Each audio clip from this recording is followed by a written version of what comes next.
শান্তি আজি 6 জানুৱাৰী 2025 হাকাৰ মুৰলীৰ পৰা কাহিনী।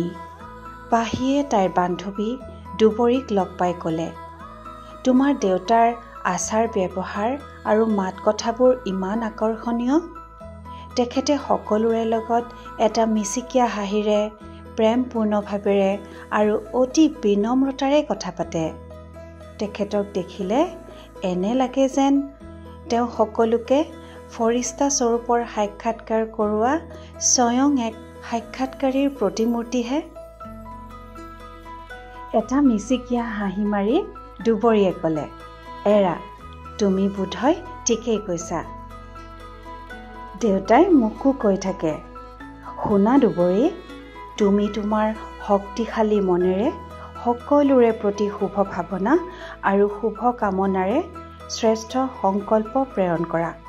এনে কৰিলে তোমাৰ ভিতৰত এক আত্মিক আনন্দৰ ঢৌ উঠি থাকিব।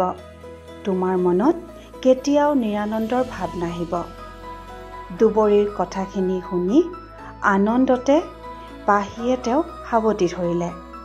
দুয়ো দৃঢ়তাৰে প্ৰতিজ্ঞা কৰিলে যে আমিও আজিৰ পৰা এনে পুৰুষাৰ্থ আৰম্ভ কৰিম। ওম শান্তি।